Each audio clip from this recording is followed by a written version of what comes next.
I'm pleased to introduce today's presenters. Porfirio Chavarria, who we'll call Porf, with the Santa Fe Fire Department, Dick Cook with the Village of Ruidoso, and Kyle McCaddy with Boulder County. Porf is a wildland-urban interface specialist at the City of Santa Fe Fire Department, where he's been since 2005. He's been fighting wildland fire since 1998 and working in the fire-adapted realm since 2013, when he attended a National Fire Academy pilot wildland urban interface factor course. Porf will be kicking us off today, so with that, I'll turn it over to him. Thank you, Rachel. Thank you, everybody, for joining today. Today, I'm going to share some about home assessments and some of the home assessments we've been doing and how we've been doing them. So let's see if I can get this going. All right. Can everybody see my presentation without my notes or anything else? It looks great, Porf. Thank you. Excellent. Thank you very much, Rachel. All right. So communicating wildfire hazards. I'm sure this may be similar to you or something like that of what you're doing out and about in your area. We do hazard assessments on the majority of our properties here in Santa Fe, and we use some form of NFPA's 299. We've included our own community risk rating, which adds our polygons of how we've already assessed our community-wide risk. And so we add that into the parcel level risk assessment for individuals as we walk around their property, because in my thinking, it's in the hopes that they see it not just as their individual risk, but also as their neighborhood risk, their community, and that ideally, if everyone did mitigation on their property, we could lower that whole community risk to a lower risk level. I haven't seen it done yet, but I think that's the idea behind the whole thing. And essentially, we look at the structure itself. We look at the site itself, kind of the same old things that I think most people are doing if they're doing hazard assessments. And we've gone through several different iterations. You can see me there. I'm tapping like on a Juno GPS that we were using at the very beginning.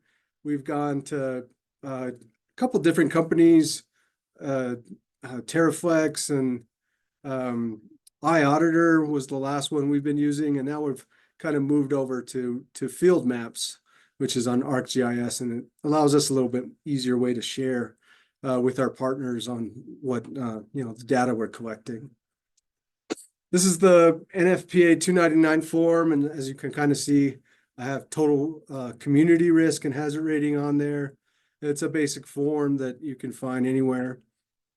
And this is that community risk level that we kind of go through. So you can kind of see Santa Fe, there's the urban center. And for the most part, we're looking at the northern and the eastern parts of the city of where we're doing community wildfire risks. Although I will get oftentimes communities or individuals that call me for different places, like in South Santa Fe or sometimes even in the urban center. And I'm willing to go out there and talk to people about wildfire risk and wildfire in general terms, just to have them have a better understanding of what wildfire is and how it can be devastating, but then also a part of nature and how it can have some positive impacts as well.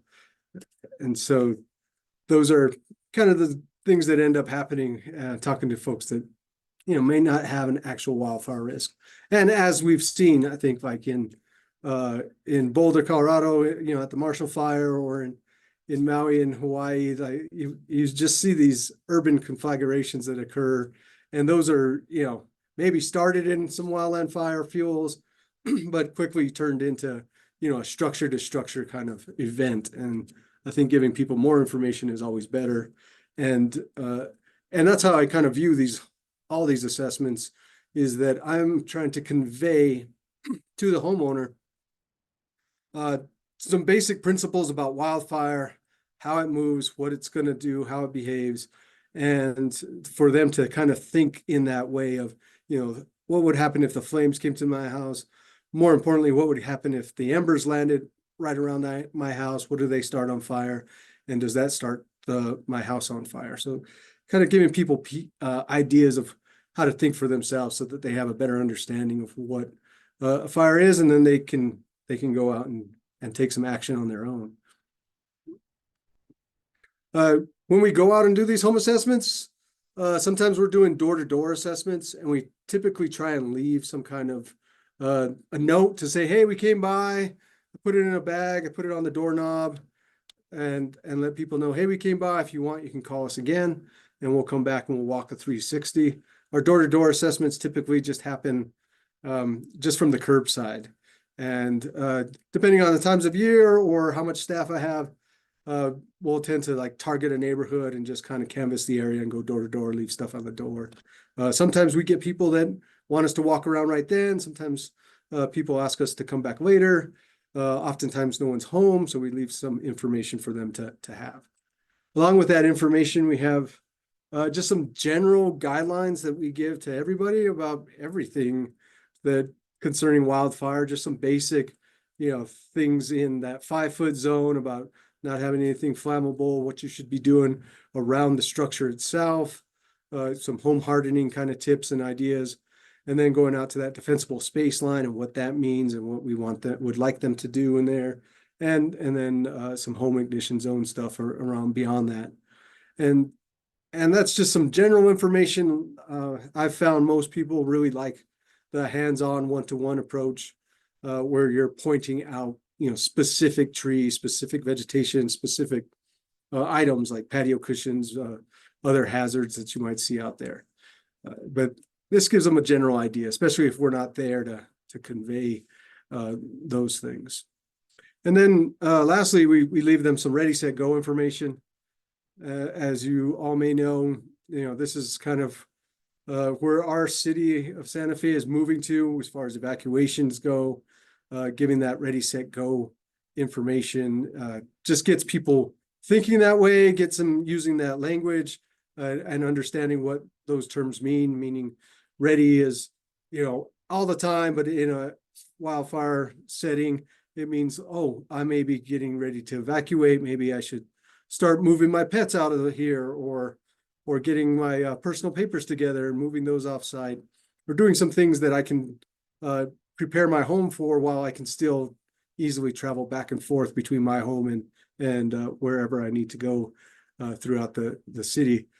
And then having set is kind of, okay, time to pack the car, have it ready to go, so that when I do get go, that means we're evacuating and we're not allowing people back in or anything like that. So giving some people some idea of some of these things has been, all encompassing. I think home assessments in general are a really good time to make that first entry in with the homeowner and start building a relationship. You never know what you might achieve or what these people's skill set are that you might be able to use later, or how involved they want to be in their community, and maybe able to leverage that later on into creating some community action on building some chipper days, or just canvassing the entire neighborhood, getting 4 or 5 people involved that want to do home assessments, or letting them know that there's availability for any other mitigation grants that the state has, or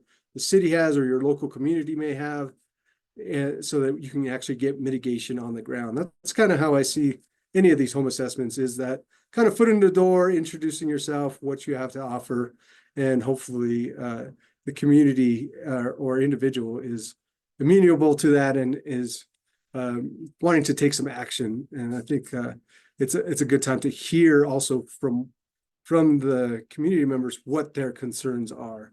Lots of times, or more recently, insurance has been a big issue, and people are really concerned about how to continue to maintain their insurance, or they're getting denial letters for their renewals, or they're just trying to obtain insurance, or they're selling, and they're worried that the next homeowner is not going to be able to find insurance, so they're not going to be able to sell the home. So it's kind of learning those things along the way, and seeing if, like, oh, okay, this is happening. It's spurred me to find ways to see how to address some of those issues, or at least understand the issue better so that I have some answers for folks. Rachel. Alrighty, thank you so much, Porf. So I would now like to welcome our second presenter, Dick Cook. Dick is the Director of Forestry for the Village of Ruidoso. He holds bachelor and master's degrees from Texas Tech, had a 26-year career with the U.S. Forest Service, including 24 years on the National Fire Team as both a planning and operations section chief and district ranger on 2 different districts.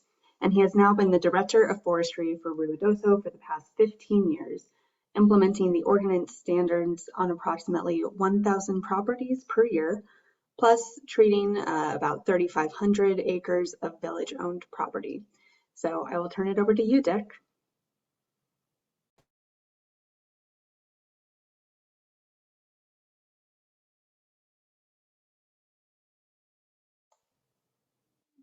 And Dick, just make sure to unmute yourself so that we can hear you. Yes. Okay. Good afternoon to everybody that's on this thing.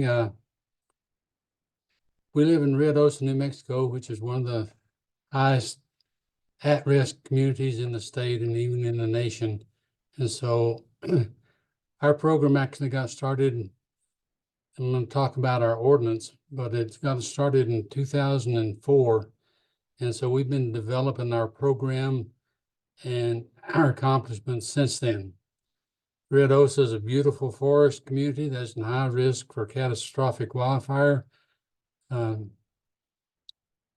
And part of the challenge we had when we first started this is that it's also a tourist community. And so we were trying to balance wildfire mitigation plus maintaining beauty of the landscape. Back in 2002, community leaders started with a citizens group, try to figure out how they could do to make their community less at risk for wildfire. At the time, 2002, in the village of Ruidoso, you had to get a permit to cut a 5-inch diameter tree. And so we've gone there to nearly 90% compliance with our ordinance. The overall strategy we have is to slow the advance of a wildfire if it happens and manage the fuels to keep the fire on the ground so firefighters can safely fight it and reduce the amount of fuel so it doesn't have quite the chance of creating the intensity and the speed that it might otherwise. And so we created defensive space around the structures to protect investments and reduce the cost of insurance. Ruidoso Fuels Management Ordinance for wildfire mitigation is a couple of pictures there. We want to keep it on the ground so our firefighters can get close to it. We don't want it in the crowns and moving fast through the village. In order to accomplish this, every property in the village is required to meet the standards for green fuels reduction in the village, and there's an ordinance. We require defensible space around the structures, and we consider vacant lots as fuel breaks. And so every property within the village of Ruidoso is required to be treated for fire mitigation. The process we've developed, and that's what I'm going to talk about now. And each year we select approximately 10% of the properties that we're going to inspect. And the 10% is the reason we chose that 10% is because we want to get through the complete village with inspections a minimum of every 10 years. And the basis for that was primarily that once you clear a piece of property and do a fuels mitigation project, according to most research, about the first 3 or 4 years are really good. And then it starts gradually coming back because of resprouts and debris and things getting on the ground. And so after about 10 to 12 years, 15 maybe in some instances, it's right back to where it was when you started. And so the mitigation is ongoing. It's not a one-time shot. We send a certified letter to the owner and inform them that they're being selected and they have a due date for completion of their thinning projects.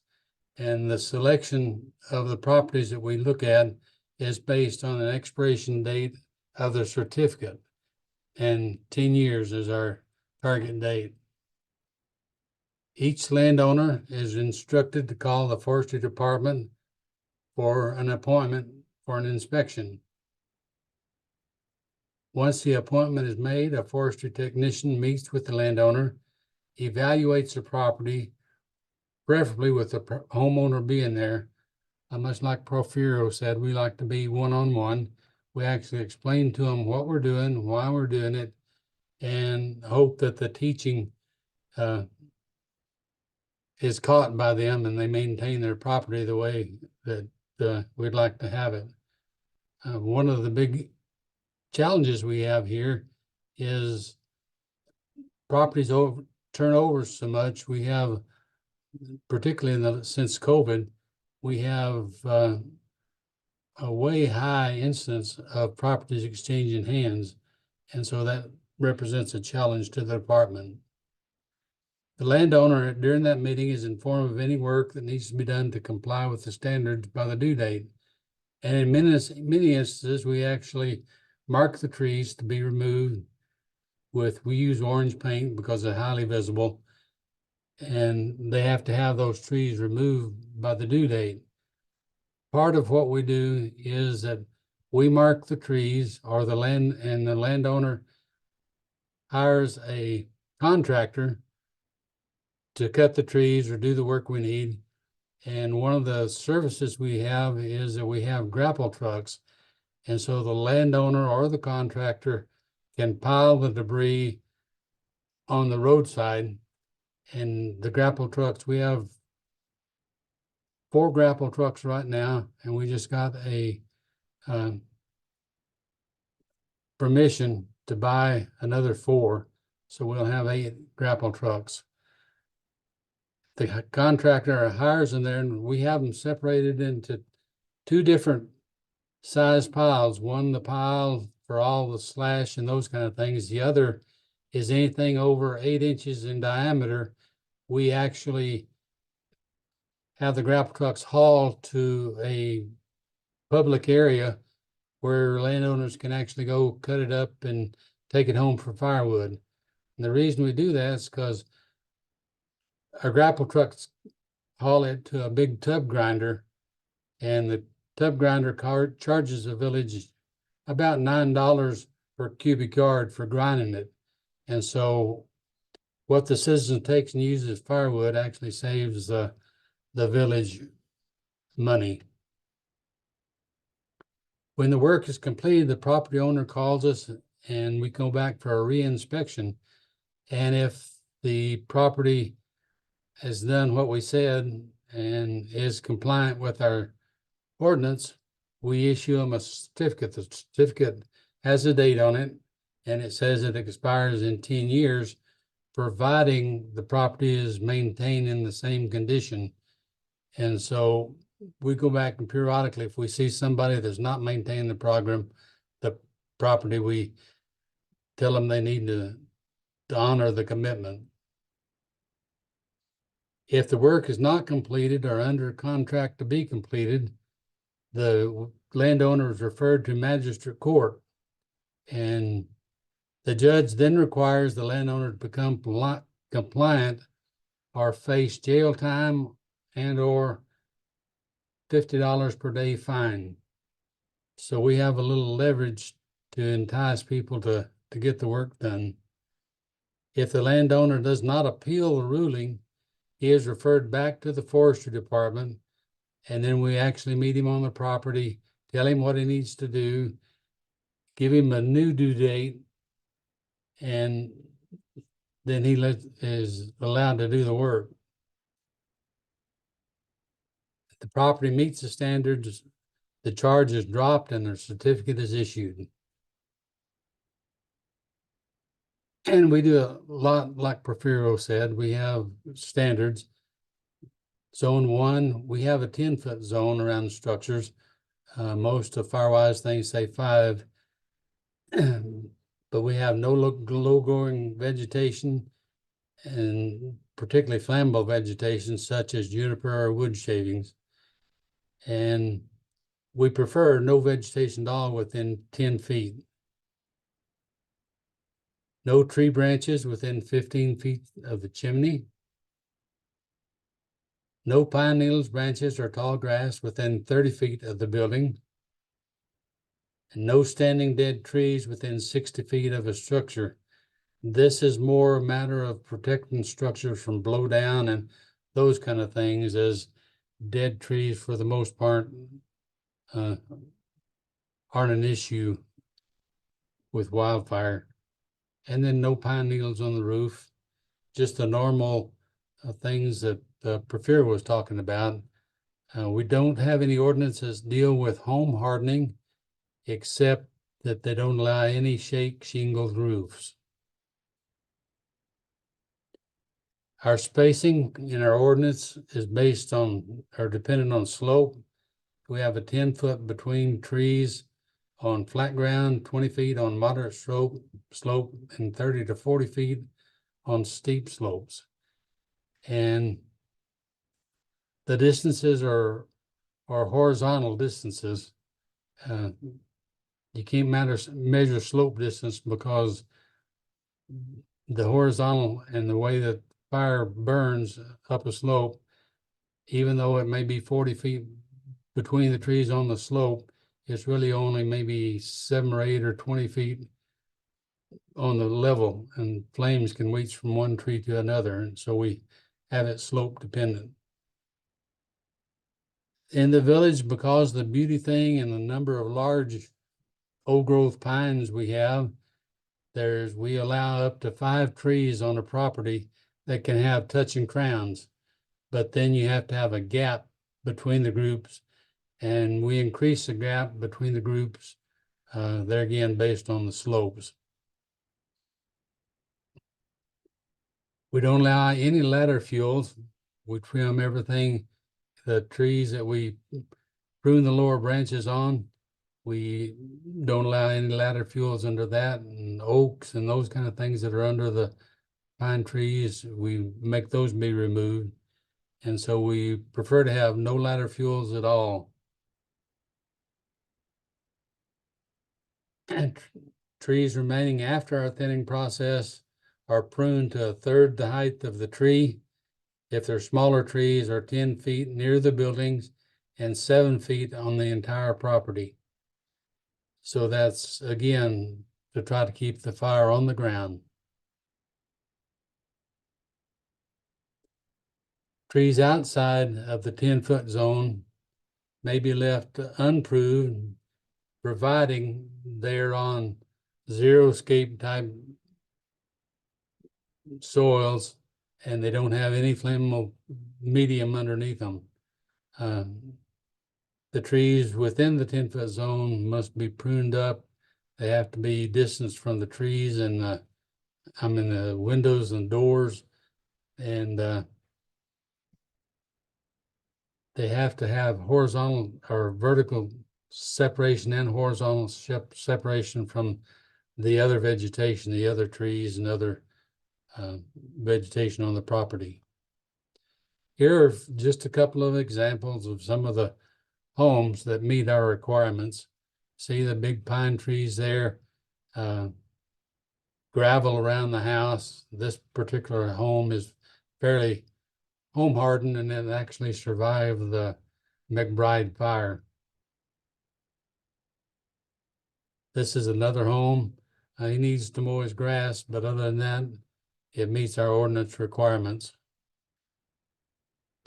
And it's time for him to rake his pine needles too.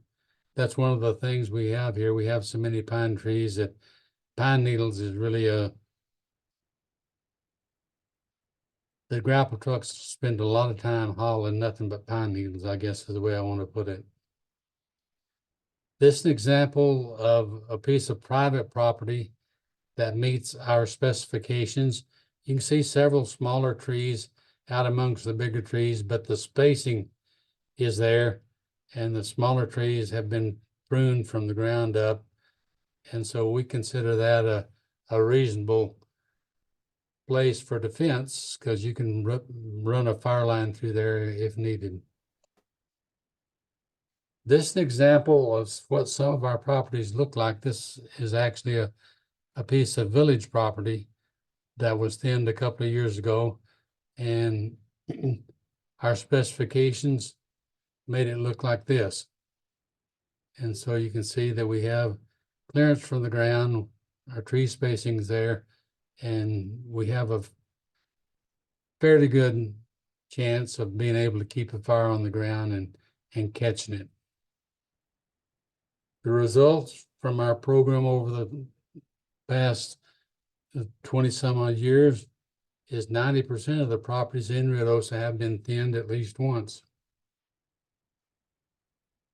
A burnout during the Moon Mountain fire that was in a Village of Ruidoso project kept the fire away from the high school, so there wasn't ever any threat to the high school. Previous thinning kept McBride fire on the ground around the middle school. That McBride fire actually started in the middle of the day with a 70, 80 mile an hour wind, and the fire stayed in the low fuels around the ground. And during that time, the middle school was actually in session.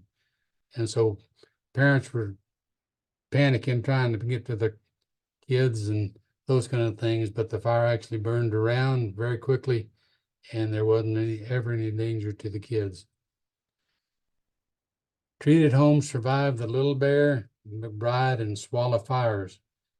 And we have results that we can show you from each one of those fires, where the fires that were treated survived, and those that didn't survive. And we have some other ordinances that require any short-term rental we have to be inspected and certified before occupancy. And so our short-term rental currently is for 2 years. And if they don't have a certificate from the forestry department, they're not approved, and the landowner can't rent their property. Insurance companies are requiring our certifications prior to insuring homes in Ruidoso. We have some that they don't really inspect. If they have a up-to-date certificate, they'll go ahead and insure the fire, even though many of the insurance companies have actually pulled out of Ruidoso. Firefighters have been able to keep house fires from spreading, which is a kind of a big deal. You heard Prof, a lot of the bigger fires we've had in some of the higher populated communities are house-to-house ignitions, as opposed to wildland to house ignitions. And so if the spaces between the houses are properly prepared, then our firefighters can actually keep the fire to the house that's burning and keep them from spreading to other houses. And one of the benefits we've had is we've had an actual industry that has grown around our fuels management program.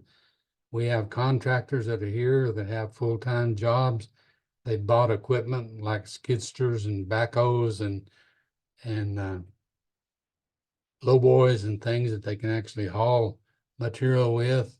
And we currently have approximately 25 contractors that are in good standing with the Village of Ruidoso Forestry Department.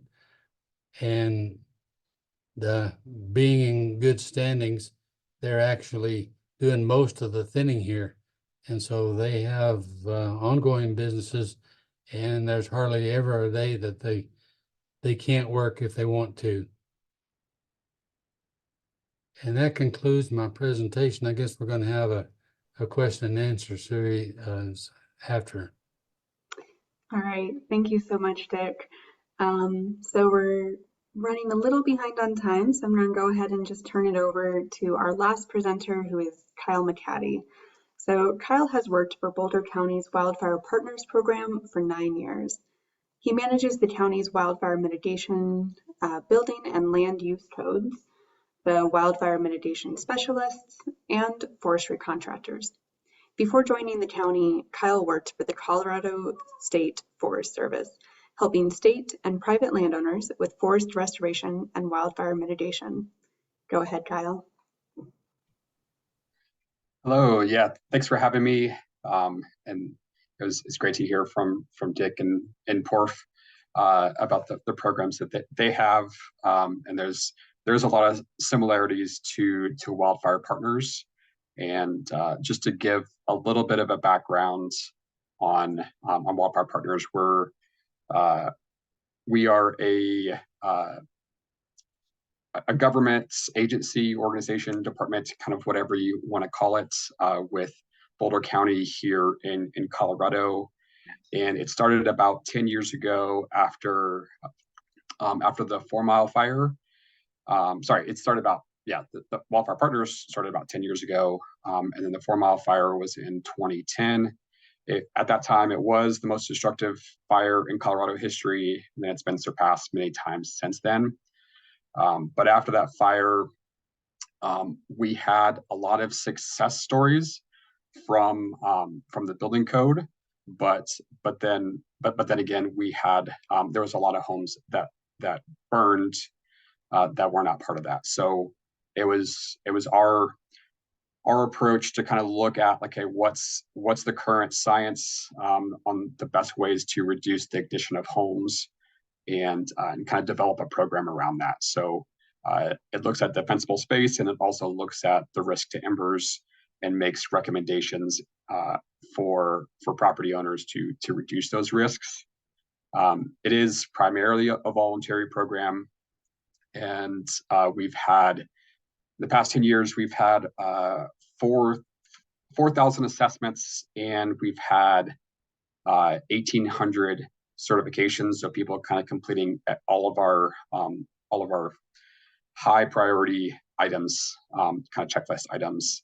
And then we've had a few fires since then, and had some success stories, or had a lot of success stories from those fires.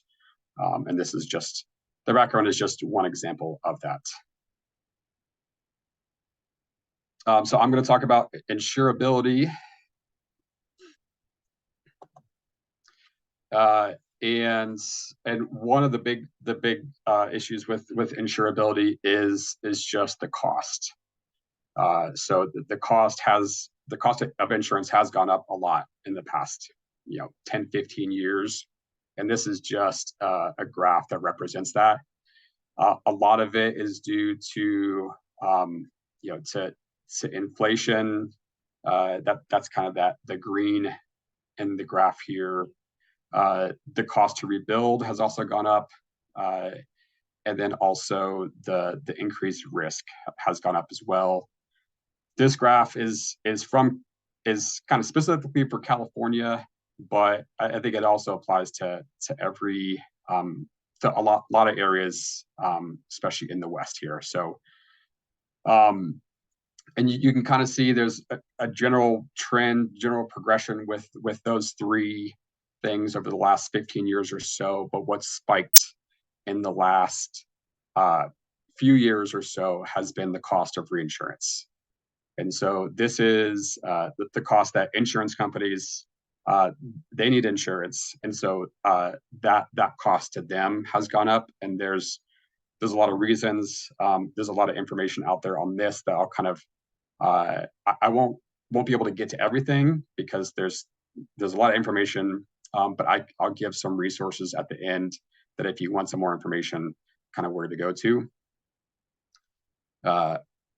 So especially recently, the cost of reinsurance has been I feel like has been a big driver on insurability. And a lot of that is due to just the concentration of risk for given insurance companies. So Lots of times there's just a few main insurance companies in an area. And when that's the case, then the reinsurance companies will kind of see that as a higher risk, and the cost of reinsurance is going to be higher for those insurance companies. And so that, I think the ideal is if there's lots of insurance companies in the area, so that risk is more spread out. What we've been seeing in here in Boulder County and kind of here across the country is insurers typically have been just requiring defensible space, but they're moving to also require kind of home retrofits to the house, things on the house itself to protect the house from embers. And there's a few programs out there that are kind of doing this in California, but one thing that's the Wildfire Prepared. It's an IBHS program. And then California also has a Safer from Wildfire program that kind of helps with insurability. But one thing seen here locally and taking calls from across the country is Allstate has now kind of developed a new standard for insurability that also includes things on the home itself. And so we've had some success here with the Wildfire Partners program in working with insurance companies, and a lot of that comes down to making the case that we can kind of through the science, through how homes ignite, that we can provide a better risk reduction than just their standards. It's not an easy process to go through. It's a lot of discussion, but that's been how we've been able to make the case to have insurance companies accept the Wildfire Partner certification as proof of insurability. The one discussion I've heard recently is just the risks of writing letters or certificate to insurers about kind of them having a homeowner having done wildfire mitigation. There's some concern about liability for that. I can't really speak to that specifically. All I would say is like our attorneys have looked through that and okayed it, but just something to be aware of if that's something that your program's looking into. And then what to do with working with people to try to get insurance. I would say to start with the local agents. They really want your business. They want to write the policies. They don't want to cancel or non-renew insurance policies. And so definitely start talking with them to kind of see what they're seeing on the ground, what they're hearing from the companies that they work with, and get a feel for what the insurance market is like in your area. And a lot of times the insurance agents, they run into issues when with the underwriters, which is kind of like they're kind of the in between the companies and the agents. They'll kind of assess the risk of a given property, and lots of times it's the underwriters that will kind of kick that back based off of some standard. If it's a bigger organization, you can try to work with the state or regional insurance association and representatives on a kind of a broader base to see if there's momentum, if you can kind of work with those people at a more regional level to kind of help them understand what level of risk reduction you're offering, and kind of comparing and contrasting with their own standards. And then here are some resources that are pretty helpful. I'm in Colorado, so a lot of it is going to be just from what I am familiar with, but there is a lot of good information that I think applies to any insurance situation. And one thing I will say is there's a nonprofit group called United Policyholders. They do work across the country, but they have a lot of momentum going with kind of the issue of wildfire and insurability, mainly in California. But there's a lot of information kind of coming out of that working group.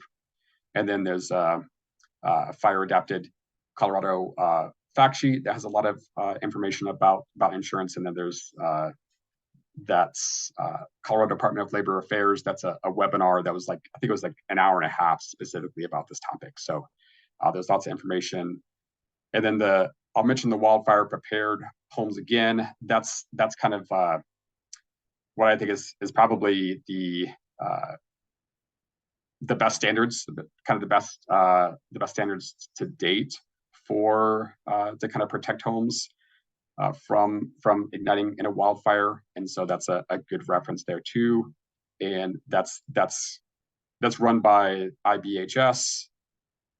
Hopefully y'all kind of know what that is, but if not, I can answer that question. But they're doing work with insurability in California, and it's probably likely gonna move across the West here eventually. Yeah, that's my contact information here, but that kind of wraps up my presentation. Great, thank you so much, Kyle, and thanks again to Dick and Porf for coming on and being our panelists today. So we do have just about 14 minutes left for a facilitated question and answer session / discussion. We have a smaller group today, so I do encourage people to put their questions in the chat, but if you would prefer to ask your question just verbally, go ahead and raise your hand in Zoom, and I'll just go ahead and call on you and you can unmute. So we will kick it off with a question for Kyle, since you were just giving your presentation. You mentioned that insurers have been requiring defensible space and that they're now requiring retrofits for fire resilience in order for a home to be considered insurable. And then you also mentioned that Wildfire Partners has actually been writing certificates, basically vouching that these homes are insurable. So just wondering where you started going about working with insurers and insurance carriers to get them to recognize those certificates. You know, did you start small, like you mentioned, by talking to individual insurance agents? Were you supported by Colorado state policy? Did you go to insurance underwriters or start somewhere else entirely? Yeah, we started with the local agents. We have a pretty good rapport with them, especially a lot of the ones that write policies in the mountains where we do a lot of work. So that's kind of the first start for sure. But then also talking to the state or company representatives is a big part of that too, just to help them understand. For us, it was help them understand like how we're able to provide kind of a better risk reduction, because that's their ultimate goal, is to go back to their underwriters and say that, okay, even though we have these standards, this is a better level of risk reduction. And I know, at least with Allstate, that they do accept other certificates and letters from other jurisdictions, but that's kind of the way that we've gone about that. Okay, great, thank you. And you know, Colorado is a little ways ahead of New Mexico on this. We're kind of just starting that process. You know, New Mexico Forestry Division, they're just starting to work with insurance companies, with the Rocky Mountain Insurance Institute and others, to see how we can kind of follow in those footsteps. So Dick, since you're locally based here in New Mexico, I'll go ahead and pass it over to you, kind of asking the same question. Just wondering, what did it take to get the insurance companies on board for you? You mentioned that they now require seeing that certificate from the village of Ruidoso showing that a homeowner is in compliance with the ordinance before they will offer insurance. So what did that partnership look like? Well, we actually have a number of agents that live within Ruidoso that are under our ordinance that have had to defend their own homes. So that helped. But we've actually spent quite a bit of time with underwriters for these injuries, either a Zoom meeting or some of them actually came down and looked at our situation.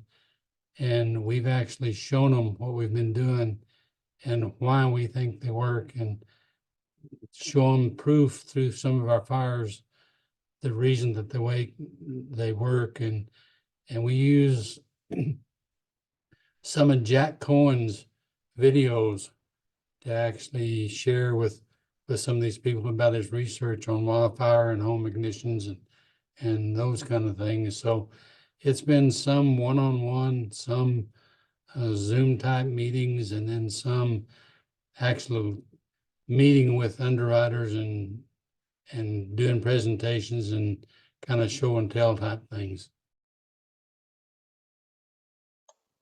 Okay, great. Thank you. Just a quick question from the chat.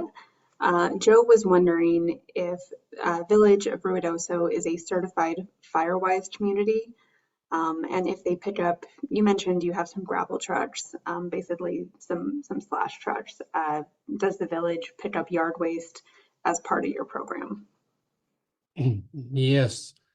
Like I said, we started with one gravel truck. It's gradually grown, and I recently acquired a grant from the community, a wildfire defense grant for 1.2 million to purchase another 4 grapple trucks.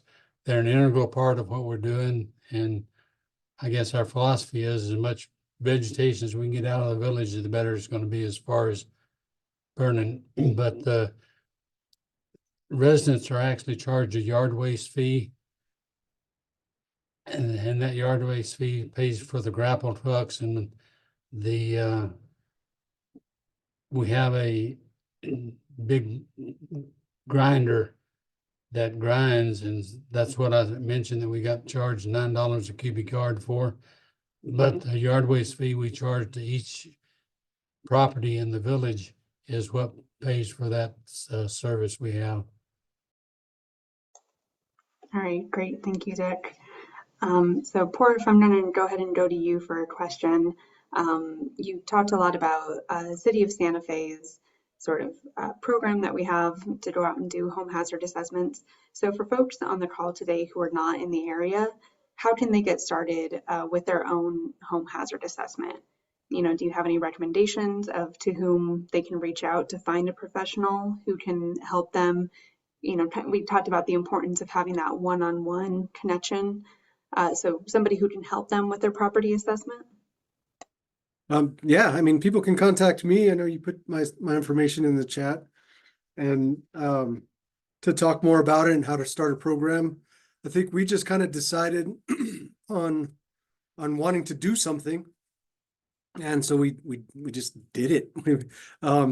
We kind of put the pieces together. We found something from NFPA and added that, and then we I think we looked at what the county was doing and kind of added some of their stuff, and we looked at, we had a risk assessment for our community, and we're like, well, let's incorporate this kind of overall risk into what we want to do. And then we just found a way to collect the data. I think that's part of it, as well as figuring out how you want to collect it. Pen and paper works just as well as any of the fancy stuff that we have. Like, we're using iPads with field maps now, but having to collect it and then go out and just knock on doors and talk to people. And it's really just, talking with people, building relationships with them. And as you do this more and more, people become receptive, and, they see it as important, even though maybe they don't tout it everywhere or whatever. But, lots of people know my name in town and they call me and I go out and walk around their property. Yeah, and just looking at Darren's question, wondering if there's anybody in the Sacramento Mountains who's doing these kinds of assessments. I don't have a great answer for you, but it sounds like a good thing for FACNM to do would be to kind of pull together some names in different parts of the states of people who are doing these assessments. So we'll keep that in mind for something to provide in the future. So I'll turn it over to Linda's question, she asked, in terms of vegetation around homes, how important is keeping that vegetation green in terms of defensible space? And then what about low green plants under 10 feet tall or under 10 foot tall plus trees that have been limbed? So basically just asking, will keeping your vegetation green improve the resilience of your home?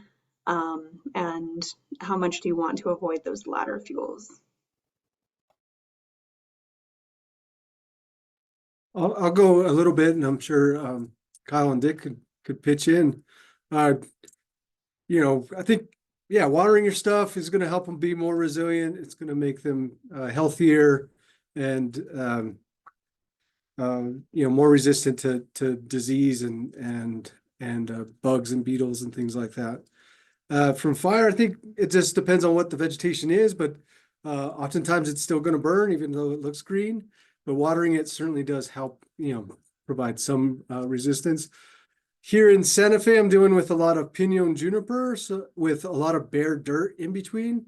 So lots of times I'm not too worried about the lower limbs. Other times I'm in more ponderosa type style or vegetation field type where there's a lot of ground cover in between the trees. And that's where I'm really worried about, that's where I want to recommend limbing up the trees up higher. And it's really thinking about, fire is going to move along the ground burning. And as it encounters those lower limbs, it's going to lick those and then it's going to burn those needles up and torch the trees off. So if you can, raise the canopies on those trees, that's much better. If you've got a lot of bare dirt, the fire is just going to move from tree to tree. So that's where it's really important just to create space between the trees so that if one tree is on fire, it's not going to start the next tree on fire, or it's going to lower, it's going to take longer for that tree to start the next tree on fire.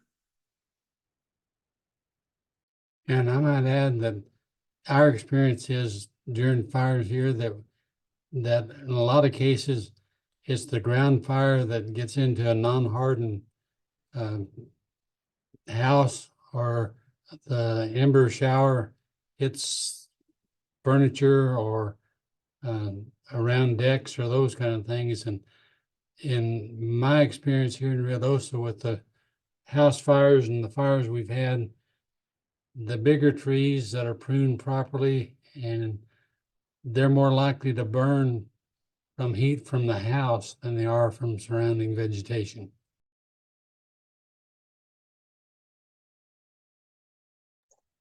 And I'll direct people one more time to the resources that I shared in the chat from Kyle's presentation. A lot of that information from the Institute for, or was IBHS, I can't remember what it stands for right now. It's Institute for Business and Home Safety, I think. A lot of the information that they provide is, researched. They have a 90-acre parcel where they do kind of realistic testing of, how homes catch fire, how fire spreads between homes. And so they have some great recommendations, just in addition to the regular sort of defensible space information that's out there. So I would definitely refer people to those resources. All right, so I'll go ahead with one more question for Dick, and Kyle and Porf, if you guys want to jump in with your own experience, please feel free. Just wondering if the village of Ruidoso or other places that kind of require this work through ordinances, if they offer any type of cost share or other financial resources to help landowners get this thinning work done on their properties. We apply every year for grants, and the competition for the grants is is pretty intense these days. In the beginning, it was easier to get cost share grants and some of those kind of things. One of the things that's happened to a lot of the money that's been allocated by Congress is that organizations have grown, and so there's not quite as much coming to the ground as some of us would like to see. But there are still some cost share grants available. The community wildfire defense grants are one avenue. There are some grants that they call the non-federal lands grants that you can get through state forestry, or at least apply through state forestry, that are good grants that you can get for cost sharing. So it's available, but we've got to be willing to go out after them and be able to compete for, because the way they assign it, a lot of times they read your application and give it a grade, and depending on who's grading it, you get a good grade or a bad grade, and that's the way they decide who gets the grant. So it's kind of a hit and miss. So the better you get at applying for the grants and explaining your project, the better you are if you are. But there are grants available, and hopefully more money for that kind of thing will come in the future. Yeah, I'd like to add to Dick's. I think state forestry is a great resource to find out where a lot of that money's at. I know soil and water conservation districts often get state money that they're able to funnel onto private landowners as well. And so I would look into some of the soil and water conservation districts.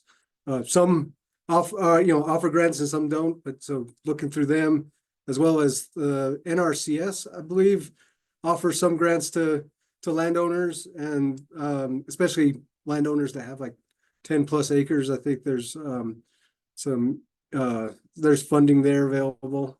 And I know that here and around Santa Fe in the Fireshed area, the guild actually received a community wildfire defense grant and is doing cost share programs along with home assessments. And I put a link into the home assessment page that they're doing, and that is the first step into getting some of their grant money. Yeah, and just real quick, Boulder County and the city of Boulder, there's no ordinances for vegetation or defensible space or anything like that, but it is required for building permits for new homes, big additions. But we do have funding, and we recently passed a sales tax after the Marshall Fire to help cover some of that and expand the program.